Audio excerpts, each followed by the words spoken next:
నమస్కారం కే న్యూస్ కి స్వాగతం. హెడ్లైన్స్ చూద్దాం.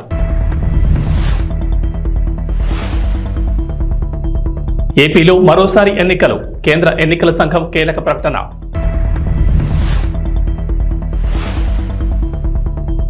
విద్యార్థులకు మంత్రి నారా లోకేష్ గుడ్ న్యూస్. రాష్ట్రంలో విద్యా కానుక పథకాన్ని అమలు చేసి తీరుతామని వెల్లడి.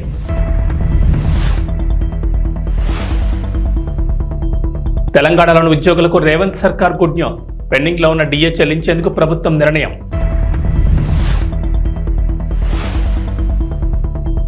ఆల్మట్టి తుంగభద్ర నుంచి మరింత వరద. ఈ నెలాఖరుకు శ్రీశైలం జలాశయం నిండే అవకాశం. ఆంధ్రప్రదేశ్లో మరోసారి ఎన్నికల సందడి మొదలు కాబోతోంది. ఈ మేరకు కేంద్ర ఎన్నికల సంఘం కీలక ప్రకటన చేసింది. కృష్ణా, గుంటూరు, తూర్పు, పశ్చిమ గోదావరి జిల్లాల పట్టభద్రులు, ఉత్తరాంధ్ర ఉపాధ్యాయ నియోజకవర్గాల ఓటర్ల జాబితా సిద్ధం చేయాలని సూచించింది. రాష్ట్ర ప్రధాన ఎన్నికల అధికారి వివేక్ యాదవ్ ప్రకటన విడుదల చేశారు. ఈ మేరకు ఓటర్ల జాబితాలో పేర్ల నమోదుకు సెప్టెంబర్ 30న నోటీసులు ఇవ్వనున్నారు. నవంబర్ 6 వరకు దరఖాస్తులు స్వీకరిస్తారు. ఆ తర్వాత నవంబర్ 23న ముసాయిదా జాబితా ప్రచురిస్తారు. ఆ తర్వాత నవంబర్ 9 వరకు క్లెయిములు, అభ్యంతరాలు స్వీకరిస్తారు. నవంబర్ 30న ఎమ్మెల్సీ ఎన్నికలకు సంబంధించిన ఓటర్ల తుది జాబితా ప్రచురిస్తారు. వచ్చే ఏడాది మార్చి 29తో కృష్ణా, గుంటూరు, తూర్పు, పశ్చిమ గోదావరి జిల్లాల పట్టభద్రుల నియోజకవర్గాలు, ఉత్తరాంధ్ర ఉపాధ్యాయ నియోజకవర్గ ఎమ్మెల్సీల పదవీ కాలం ముగియనుంది. అలాగే నెల 29న తూర్పు, పశ్చిమ గోదావరి ఉపాధ్యాయ నియోజకవర్గ ఓటర్ల నమోదుకు నోటీస్ జారీ చేస్తారు. సెప్టెంబర్ 3 వరకు దరఖాస్తులు స్వీకరించి నవంబర్ 6న తుది జాబితా ప్రచురిస్తారని అధికారులు తెలిపారు. ఈ ఏడాది నవంబర్ 1వ తేదీ నాటికి ఎవరైతే పట్టభద్రులు ఉంటారో వాళ్ళంతా ఓటు హక్కు కోసం దరఖాస్తు చేసుకోవచ్చని, ఆధార్ నమోదు చేయడం అనేది ఓటర్ ఇష్టమని క్లారిటీ ఇచ్చారు. మార్చిలో ఈ ఎన్నికలు జరిగే అవకాశం ఉంది. 2024 డిసెంబర్ 30 నాటికి తుది ఓటర్ల జాబితా రూపొందిస్తామని ఎన్నికల సంఘం తెలిపింది. ఎమ్మెల్సీలు కేఎస్ లక్ష్మణరావు, పాకలపాటి రఘువర్మ, ఇళ్ల వెంకటేశ్వరరావు పదవీకాలం 2025 మార్చి 29తో పూర్తవుతుందని తెలిపారు. ఆంధ్రప్రదేశ్లో విద్యార్థులకు మంత్రి నారా లోకేష్ శుభవార్త చెప్పారు. రాష్ట్రంలో విద్యా కానుక పథకాన్ని అమలు చేసి తీరుతామని, ఈ విషయంలో ఎలాంటి సందేహాలు అవసరం లేదని క్లారిటీ ఇచ్చారు. విద్యా కానుకపై శాసనమండలిలో సభ్యుల ప్రశ్నలకు సమాధానమిచ్చారు. విద్యార్థులకు విద్యా కానుక కింద ఇచ్చిన బోట్ల సైజుల్లో తేడాలుంటే అదే స్కూల్, మండల స్థాయిలో ఏర్పాటు చేసిన కేంద్రాల్లో మార్చుకునే వెసులుబాటు కూడా కల్పిస్తామన్నారు. గత ప్రభుత్వం విద్యా కానుకలో విద్యార్థులకు అందజేసిన బ్యాగులు నాణ్యత లోపం కారణంగా చెరిగిపోయాయని, తమ ప్రభుత్వం బ్యాగుల నాణ్యతపై ఫోకస్ పెడుతుందన్నారు. మంత్రి లోకేష్ తల్లికి వందనం కార్యక్రమంపై స్పష్టత ఇచ్చారు. ఇప్పటికే ఈ పథకంపై ప్రభుత్వం తరఫున ప్రకటన చేశామని, అయినా కొందరు దుష్ప్రచారం చేయడం సరికాదన్నారు. అలాంటి వారిపై చర్యలు తీసుకుంటామన్నారు. ఈ పథకం అమలుకు సంబంధించి విధి విధానాలు రూపొందిస్తున్నామని తెలిపారు. తాము ఎన్నికల సమయంలో చెప్పినట్లుగానే సూపర్ 6 హామీలను అమలు చేస్తామన్నారు. గత ప్రభుత్వం ఇచ్చిన ట్యాబ్ల పంపిణీపై ఫిర్యాదులు వచ్చాయని, ఈ అంశంపై ఏం చేయాలని చర్చించే నిర్ణయం తీసుకుంటామన్నారు. యువతకి ఉద్యోగ ఉపాధి అవకాశాలు కల్పిస్తామన్నారు. ఉద్యోగాలు భర్తీ చేస్తామన్నారు. మరోవైపు గత ప్రభుత్వం బైజూస్ సంస్థతో కుదుర్చుకున్న ఒప్పందంపైన పరిశీలన చేస్తున్నామన్నారు మంత్రి. ఇలా గత ప్రభుత్వ నిర్ణయాలపై సమీక్ష చేస్తామని, ఒకవేళ వాటి వల్ల ప్రయోజనం ఉంటుందని భావిస్తే యథావిధిగా అమలు చేస్తామని తెలిపారు. నేను వేరే ఫామ్ లో మీ దగ్గరకు వస్తాను. చాలా స్పష్టంగా తల్లికి వందనం గైడ్ లైన్స్ ఫామ్ చేస్తున్నాం, త్వరలోనే పెడతాం, ఇస్తామని చెప్తే కొన్ని పత్రికలు అది వక్రీకరించి ఇవ్వట్లేదని చెప్తున్నారు. ఇది చాలా చాలా అన్యాయం అధ్యక్ష. అది వేరే ఫామ్ లో తీసుకొస్తా. ఎందుకంటే వాస్తవాలు ప్రజలు చెప్పాల్సిన బాధ్యత మీడియా పైన కూడా ఉంటుంది. కానీ అది వక్రీకరించి బయట పెడతాం, చాలా చాలా బాధాకరం. బాబు సూపర్ 6 హామీలకి మేము కట్టుబడి ఉన్నాం. తప్పనిసరిగా అది అమలు చేసే బాధ్యత ఎన్డీఏ ప్రభుత్వం తీసుకుంటుందని ఈ సభాముఖంగా గౌరవ సభ్యులందరికీ తెలుస్తున్నాం. తెలంగాణలోని ఉద్యోగులకు రేవంత్ రెడ్డి సర్కార్ గుడ్ న్యూస్ వినిపించింది. పెండింగ్ లో ఉన్న డిఏ చెల్లించేందుకు ప్రభుత్వం ముహూర్తం పెట్టింది. ఆగస్టు 15 తర్వాత ఉద్యోగులకు డిఏ ప్రకటించనున్నట్లు ఉపాధ్యాయ సమస్యలపై సంఘాలతో చర్చించిన అనంతరం సీఎం సలహాదారు వేం నరేందర్ రెడ్డి వెల్లడించారు. శుక్రవారం ఉపాధ్యాయ సంఘాలతో వేం నరేందర్ రెడ్డి చర్చలు జరిపారు. రైతు రుణమాఫీ పూర్తయిన వెంటనే ఆగస్టు 15 తర్వాత ఉపాధ్యాయ ఉద్యోగులందరికీ బకాయి ఉన్న డిఏ ప్రకటించనున్నట్లు వెల్లడించారు. అయితే 1, 2 అనేది మాత్రం సీఎం రేవంత్ రెడ్డి నిర్ణయిస్తారని తెలిపారు. యూఎస్పీసీ జాక్టో ఆధ్వర్యంలో ప్రొఫెసర్ కోదండరాం ద్వారా సీఎం రేవంత్ రెడ్డి అపాయింట్మెంట్ కోరగా ముందుగా వేం నరేందర్ రెడ్డితో చర్చించాలని సూచించినట్లు సమాచారం. సీఎం సూచనతో ఈరోజు యూఎస్పీసీ, జాక్టో, టీటీజేఏసీ తదితర ఉపాధ్యాయ సంఘాల ప్రతినిధులతో వేం నరేందర్ రెడ్డి చర్చలు జరిపారు. బదిలీలు, పదోన్నతులు సజావుగా నిర్వహించినందుకు ప్రభుత్వాన్ని, సంఘాల నాయకులు ముందుగా అభినందనలు తెలిపారు.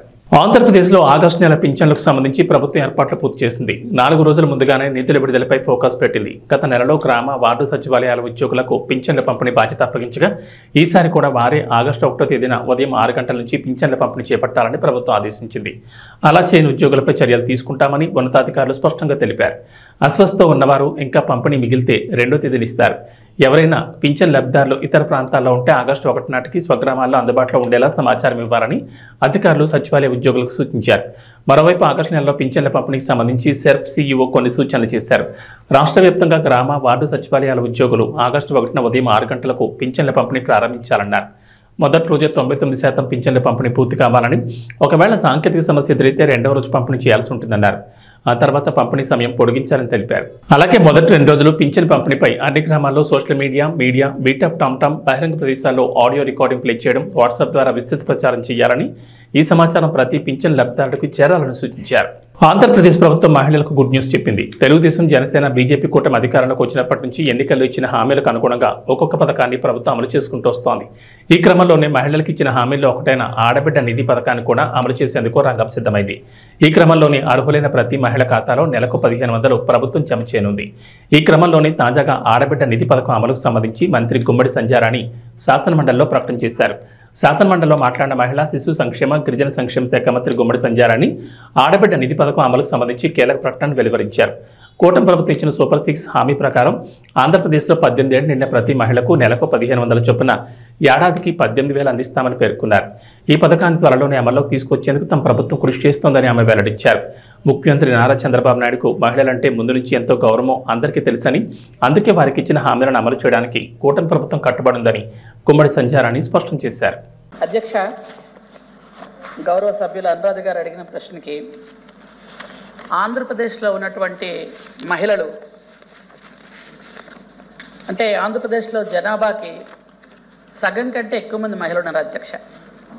గత ప్రభుత్వంలో అక్క చెల్లెమ్మలు అని అక్క చెల్లెమ్మలు అందరికీ ఇంచుమించు మోసం జరిగింది అధ్యక్ష. ఎందుకంటే మహిళలు డ్వాక్రా గ్రూప్ మహిళలకు కానీ ఎక్కడ కూడా కనీసం రుణాలు ఇవ్వడం కానీ వాళ్ళకి ఆర్థిక సహాయం ఏ విధంగా చేయడం కానీ జరగలేదు అధ్యక్ష.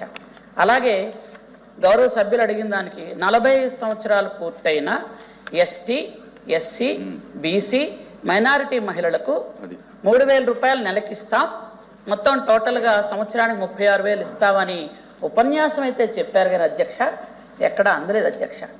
ఎందుకనంటే ఆ తరువాత ఒక సంవత్సరం ఇవ్వకుండా ఇంకొక సంవత్సరం మాత్రం 18,500 రూపాయలు మాత్రం ఒక 2 సంవత్సరాలు, అది కొంతమందికి 45 సంవత్సరాలు పూర్తయిన అందరికీ కాదు అధ్యక్ష, కొంతమందికి అందించారు. అలా అందించడం వల్ల చాలామంది మహిళలు అది చాలా బాధపడడం కూడా జరిగింది అధ్యక్ష. ఎందుకనంటే అక్క చెల్లెమ్మలు అని మోసం చేశారు అని 45 సంవత్సరాలు పూర్తయినటువంటి మహిళలందరూ కూడా చాలాసార్లు బాధపడితే అదే ప్లేస్లో ఉండి నేను 3-4 సార్లు ఇదే క్వశ్చన్ ఇదే సభలో నేనే అడిగాను అధ్యక్ష, ఎప్పుడు ఇస్తారు ఈ డబ్బులు అని. ఎందుకంటే సాక్షాత్తు అప్పటి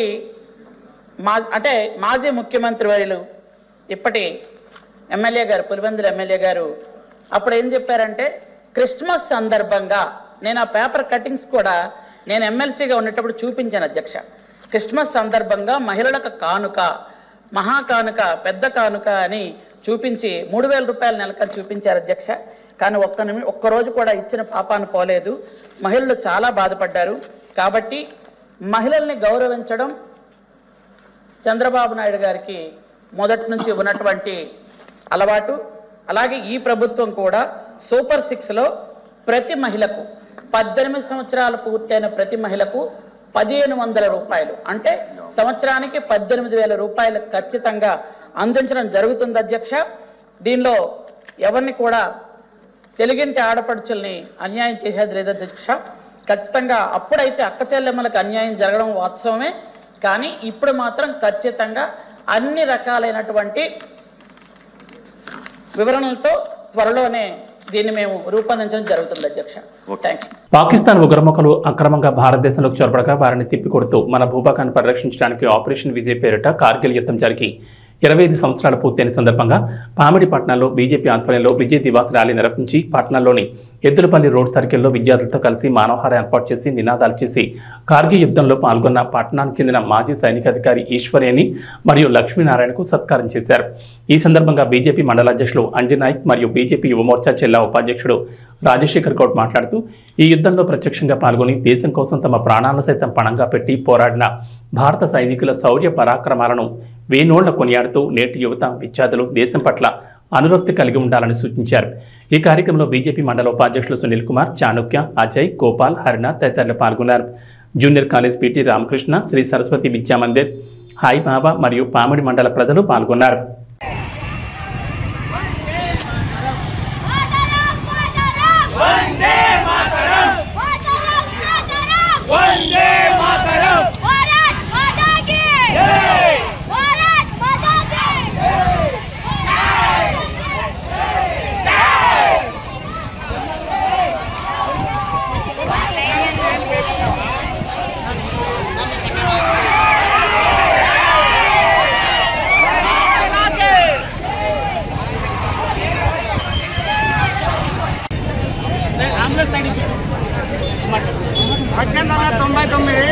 జూన్ నెలలో మంది ఆపరేషన్ విజయ్ స్టార్ట్ అయింది.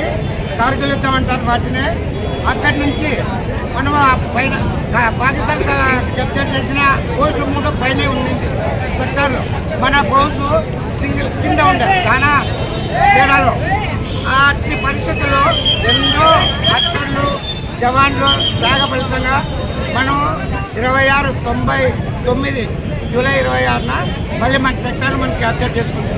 అది ఆ సందర్భంగా అదే కార్గిల్ యుద్ధం అంటే అదే కార్గిల్ విజయం కూడా. విజయ్ దివాస్ అని మేము పేరు పెట్టారు.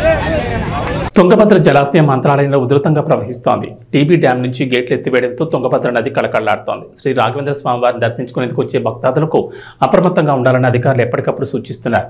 తుంగభద్ర నది జలాశయంలో చెత్తాచెదారంతో పాటు ముసాళ్లు కూడా రావడం జరిగిందని అధికారులు తెలిపారు. తుంగభద్ర నదికి నీరు రావడంతో నది ఒడ్డున ఉండే చిన్నకారు రైతులు సంతోషం వ్యక్తం చేస్తున్నారు.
మద్యం ప్రియులకు మరోసారి బ్యాడ్ న్యూస్ వినిపించారు హైదరాబాద్ పోలీసులు. ఆషాఢ మాసాన్ని పురస్కరించుకుని హైదరాబాద్ నగరంలో బోనాల వేడుకలు అంగరంగ వైభవంగా జరుగుతున్నాయి. అయితే చివరి ఆదివారం రోజున నగరంలో మహంకాళి బోనాల సంబరం కన్నుల పండుగ జరగనుంది. అత్యంత వైభవంగా జరగనున్న ఈ బోనాల వేడుకల్లో ఎలాంటి అవకతవకలు జరగకుండా పోలీసులు ముందస్తు చర్యలు తీసుకుంటున్నారు. ఈ క్రమంలోనే మద్యం షాపును మూసేయాలని పోలీసులు నిర్ణయించారు. ఈ మేరకు హైదరాబాద్ సిపి కొత్తకోట శ్రీనివాసరెడ్డి కీలక ప్రకటన చేశారు. మహంకాళి బోనాల పండుగను దృష్టిలో ఉంచుకుని హైదరాబాద్ అంతటా నాన్ ప్రొపరేటరీ క్లబ్లు, స్టార్ హోటళ్లు, రెస్టారెంట్లతో సహా అన్ని వైన్ షాపులు జూలై 28న మూసివేయాలని సిపి కొత్తకోట శ్రీనివాసరెడ్డి ఆదేశించారు. జూలై 28 ఉదయం 6 గంటల నుంచి 2 రోజుల పాటు వైన్ షాపులతో పాటు బార్లు, కళ్ల దుకాణాలు కూడా మూసివేయాలని ఆదేశించారు. సౌత్ ఈస్ట్ జోన్లో చంద్రాయణగుట్ట, బండ్లగూడ ప్రాంతాల్లో ఆదివారం ఉదయం 6 గంటల నుంచి జూలై 29 ఉదయం 6 గంటల వరకు మద్యం దుకాణాలు బంద్ ఉండనున్నాయి.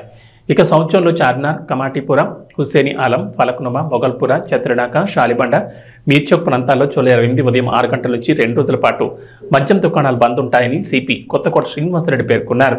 ప్యారిస్ ఒలింపిక్స్ 2024 అట్టహాసంగా ప్రారంభమయ్యాయి. తొలిసారి స్టేడియంలో కాకుండా ప్యారిస్ నగరంలో సెనా నదిపై ఈ వేడుకలు నిర్వహించారు. కళ్ళు జిగేల్మనే విద్యుత్ దగదగలు, విన్యాసాలను, సాంస్కృతిక కార్యక్రమాలు చూపర్లను ఆకట్టుకున్నాయి. 6 కిలోమీటర్ల మేర 85 పడవలపై ఈ పరేడ్ జరిగింది. సుమారు 205 దేశాలకు చెందిన 6,800 మంది అథ్లెట్లు ఇందులో పాల్గొన్నారు. సుమారు 3.20 లక్షల మంది ప్రేక్షకులు ఈ వేడుకలను ప్రత్యక్షంగా చూశారు. పివి సింధు, శరత్ కమల్లో భారత పథకదారులుగా వ్యవహరించారు. ప్యారిస్ 2024 ఒలింపిక్స్కు అధికారికంగా తెరలేచింది. ఒలింపిక్ చరిత్రలో తొలిసారి నదిలో జరిగిన ఈ సంబరాలు చూపర్లను ఆకట్టుకున్నాయి. గతానికి భిన్నంగా చరిత్రలో ఎన్నడూ లేని రీతిలో ప్యారిస్ ఒలింపిక్స్ ఆరంభ వేడుకలు అంబరాన్ని తాకాయి. చారిత్రక సీన్ నది ఒడ్డున తమ దేశ ఘనమైన వారసత్వాన్ని ప్రపంచానికి చాటి చెప్తూ ఫ్రాన్స్ ప్రారంభ వేడుకలను అదిరిపోయే రీతిలో నిర్వహించింది.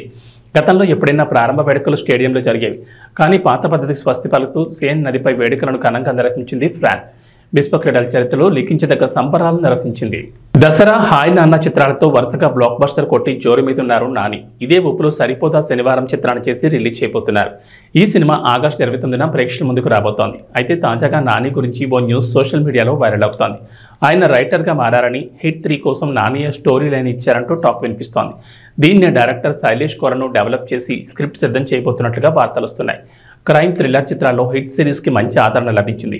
హిట్ ఫస్ట్ పార్ట్లో విశ్వక్షణ్ హీరోగా నటించగా రెండో భాగంలో అడవిశేష్ లీడ్ రోల్లో నటించారు. ఈ 2 చిత్రాలు బాక్సాఫీస్ దగ్గర బాగానే ఆడాయి. ఇక హిట్ 3లో నాని హీరోగా నటిస్తున్న సంగతి తెలిసిందే. పార్ట్ 2 క్లైమాక్స్లోనే నాని కేమియో చేశారు. దీని కొనసాగింపుగా పార్ట్ 3లో అర్జున్ సర్కార్ పాత్రలో నాని నటించనున్నారు. అయితే ఈ సినిమాలో రానా విలన్ పాత్ర పోషిస్తున్నట్లు సమాచారం. అలానే కేజీఎఫ్ ఫేమ్ శ్రీనిధి శెట్టి ఇందులో హీరోయిన్గా యాక్ట్ చేస్తున్నట్లు తెలుస్తోంది. అంతేకాకుండా ఈ సెప్టెంబర్లో హిట్ 3 షూటింగ్ కూడా మొదలయ్యే అవకాశం ఉందట. సినిమాను వచ్చే ఏడాది సమ్మర్కి రిలీజ్ చేస్తారంట. కృష్ణా, గోదావరి పరివాహక ప్రాంతాల్లో ఎగువన భారీ వర్షాలు కురుస్తుండటంతో వరద ఉధృతి కొనసాగుతోంది. కృష్ణా బేసిన్లో ఎగువన కర్ణాటకలోని ఆలమట్టి, తుంగభద్ర నుంచి నీటి విడుదల పెరగడంతో ఈ నెలాఖరుకు శ్రీశైలం జలాశయం నిండే అవకాశాలు కనిపిస్తున్నాయి. శుక్రవారం రాత్రికి 2.27 లక్షల క్యూసెక్లుగా ఉన్న ప్రవాహం శని, ఆదివారాల్లో మరింత పెరిగే అవకాశం ఉంది. భారీ వర్షాలతో ఆల్మట్టి జలాశయానికి ప్రవాహం పెరగడంతో శుక్రవారం సాయంత్రం నుంచి 3 లక్షల క్యూసెక్ల నీటిని దిగువకు విడుదల చేస్తున్నారు. అటు తుంగభద్ర నుంచి దాదాపు 1,00,000 క్యూసెక్లను కిందకి వదులుతున్నారు. అటు భద్రాచలం వద్ద గోదావరి వరద తగ్గి మళ్లీ పెరుగుతోంది. శుక్రవారం రాత్రి 48.2 అడుగులు చేరుకోవడంతో రెండో ప్రమాద హెచ్చరికను జారీ చేశారు. ఇంద్రావతి నుంచి వస్తున్న వరద కారణంగా పెరిగినట్లు అధికారులు తెలిపారు. లోతట్టు ప్రాంత వాసులను అప్రమత్తం చేశారు. నీటి మట్టం పెరిగితే బాధితులను పునరావాస కేంద్రాలకు తరలించనున్నారు. ఏబీ బులెటిన్ విశేషాలు. నమస్కారం.